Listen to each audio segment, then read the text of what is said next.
um tema tão importante, né? É claro que, assim, também já fiz minhas pesquisas, já sei que tem muita gente com muito vídeo e tá tudo muito legal de ver, porque todo mundo do seu jeito falando o que pode ser, porque realmente para um adolescente chegar ao ponto de recorrer a um jogo desses, com certeza já tem um monte de coisa por trás, e aí os vídeos mostram nas suas diversas formas esse complexo de coisas que realmente podem ser. Nesse vídeo eu vou falar sobre a minha visão dentro até da abordagem que eu trabalho. Eu trabalho com regressão a vidas passadas, regressão de memória, e sou especialista em dependência química. Então eu tenho algumas visões, assim, como psicóloga, como especialista, como espiritualista, enfim. A gente sabe que somos muito ignorantes. Nós ainda somos muito ignorantes como sociedade. A gente vê isso na política, a gente vê isso na forma que a gente lida na fila do banco, a gente vê isso quando a gente lida com as diferenças discutindo com alguém. Então é muito difícil para a gente, primeiramente, acolher a gente mesmo, na nossa sombra, nos nossos defeitos, nos nossos pontos fracos. Então, se a gente não consegue fazer isso no nosso dia a dia, como é que a gente, como pai e como mãe, vai fazer isso com os nossos filhos? No sentido de acolher as sombras dos nossos filhos. E existe um movimento natural do pai e da mãe, quando não olha para a própria sombra, e ainda assim quando olha, não é por mal, existe uma projeção da própria sombra na criança. E também existem as questões de crenças, de incapacidade de olhar para determinados temas, ou então olhar para determinados temas de uma maneira muito tapadinha, limitada pela ignorância mesmo. Então está na hora da gente levantar alguns véus para essa ignorância, para essas doenças, não começarem a dominar tanto assim, ganhar tanto espaço. Nós temos vidas anteriores à nossa atual, tá? Na verdade, isso não é uma crença, isso é uma realidade. Ela é dita como crença, é colocada como crença porque a igreja, enfim, se apoderou dessa ideia e disse que é errado por inúmeras razões lá atrás no Concílio de Constantinopla. Então, vão lá, pesquisem, reencarnação e tal. Era super natural falar em reencarnação antigamente porque é o que é a natureza das coisas.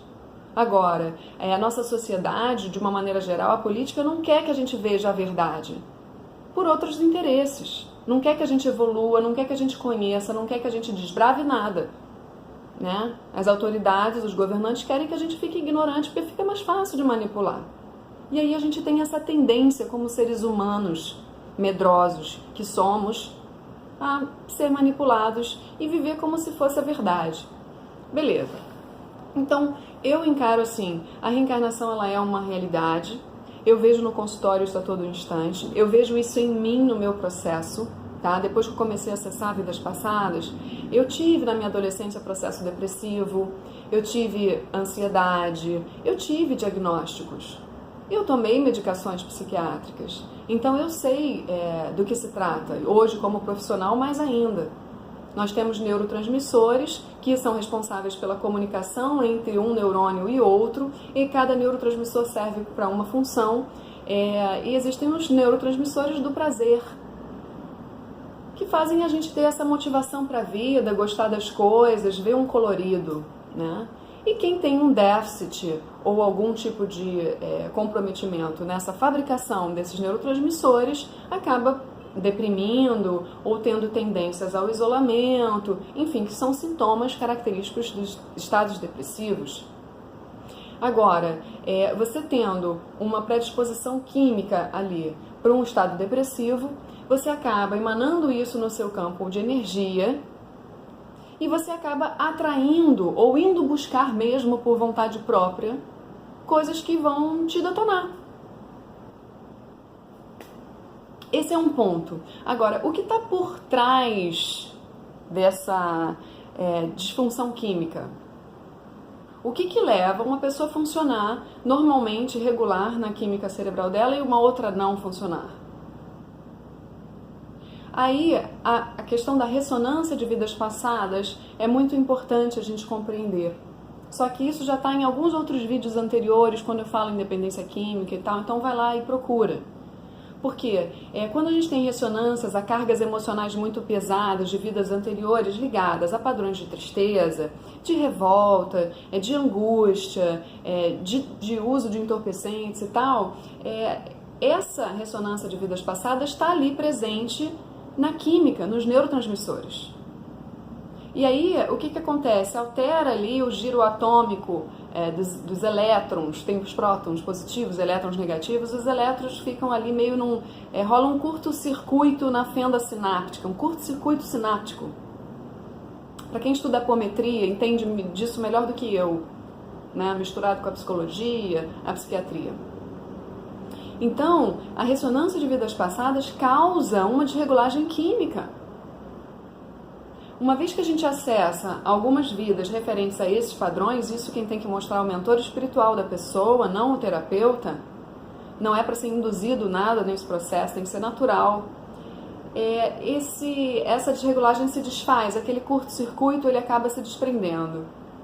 E aí voltando ao giro normal. E aí a pessoa tem, a gente, dependendo da pessoa, se estiver na linha kármica dela, ali no mérito, né, tem todas essas questões, ela consegue se curar.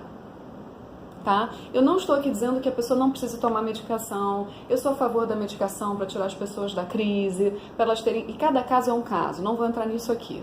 Eu estou dando conhecimento, abertura de mente, para vocês verem, cara, a gente conhece muito pouco das coisas, a gente tem que começar a desbravar.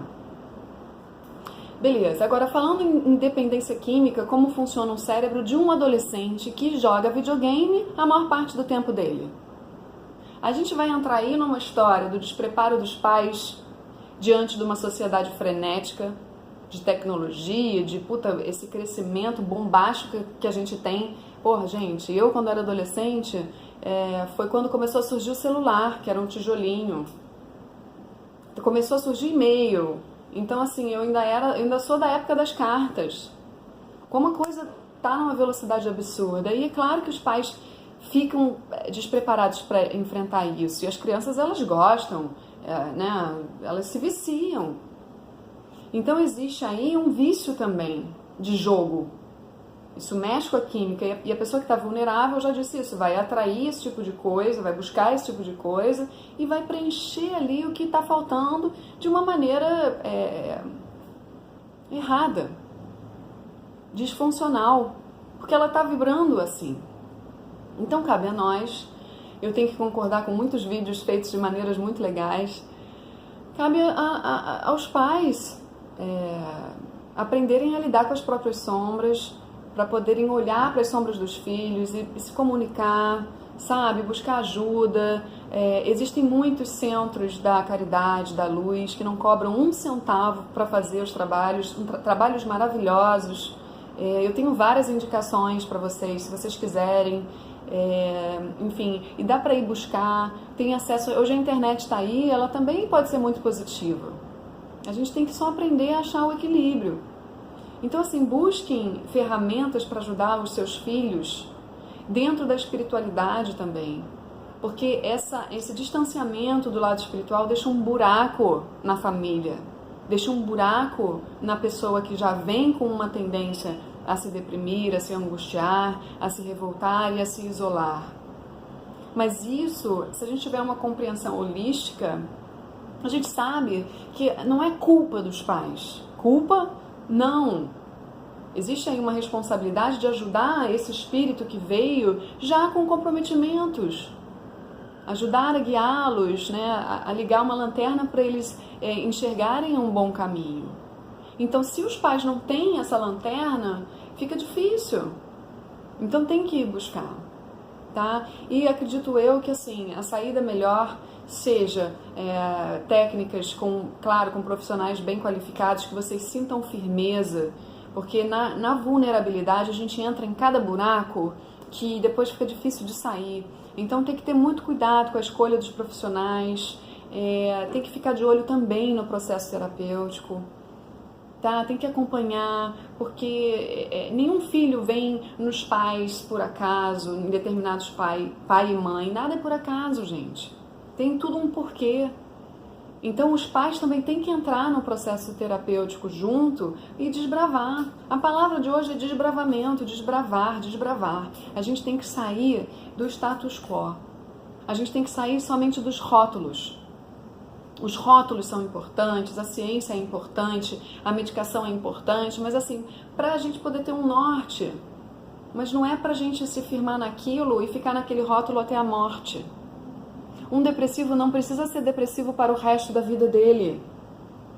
Nós estamos aqui para transcender padrões. E assim, é muito delicado você entrar somente em coisas que a ciência tenha comprovado ser o correto. Porque hoje ainda não se dá para comprovar, embora a gente esteja chegando lá, a reencarnação. Pesquisem sobre experiências de quase morte, pessoas que já saíram do corpo, pessoas que tiveram realmente uma experiência. Isso não é misticismo, isso é realidade. A ciência está fazendo pesquisas para chegar lá, só que a gente ainda está nesse caminho. E por isso tem que morrer esse monte de gente se matando. Não é só pelo baleia azul.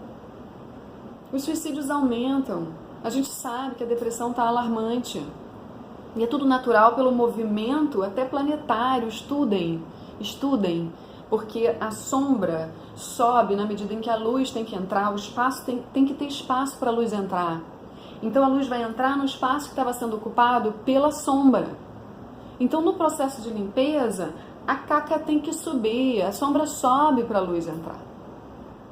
Então a gente está nesse momento que parece caótico, mas é para alinhar. Busquem ajuda em centros espiritualistas, em centros espíritas. Só tomem cuidado, espíritas, kardecistas, para não se tornarem tão dogmáticos, porque até o espiritismo precisa evoluir. Porque senão vocês ficam da mesma forma que as igrejas dogmáticas. E temos que fugir disso. Tá? Assim, é tudo evoluindo, correto? Então vamos pesquisar, vamos tentar juntar as coisas e fazer de uma maneira inteligente, não fechada. Tá? Eu espero ter ajudado com esse vídeo. Qualquer coisa vocês me perguntem, eu tô sempre aqui, sempre. Tchau, tchau.